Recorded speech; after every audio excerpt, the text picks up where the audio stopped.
เบียร์ต้องทำตัวชั่วนะเฮ้ยเฮ้ยเฮ้ยเฮ้ยจำเขาเลยเฮ้ยจำได้ป่ะโอ้ยอันนี้ห้องอย่างกับห้องอย่างนี่นะห้องอย่างกับห้องบ้านเสียงกับปักเสียงเนี่ยบ้านที่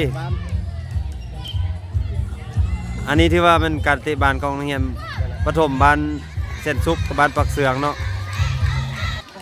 เพื่อเป็นขบวนการคำนับนับตอนวันศาสตร์ที่2 ธันวาของสปป.ลาวเล่นเข้า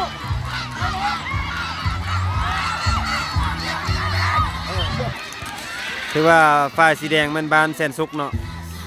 สีขาวนี่ถือว่ามันบ้านปากเสืองถือว่ากำลังต่อสู้กันอย่างดุเดือดมาฮอดตอนนี้ถือว่าเป็นต้องที่2แล้วเนาะถือว่าคะแนน 3-1 เนาะ3-1ปากเสืองได้1บ้านแสนสุกได้3เนาะ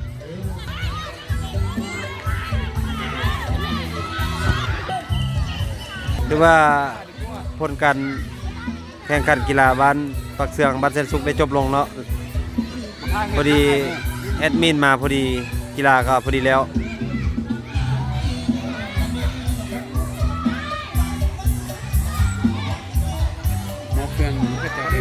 นั่นแหละ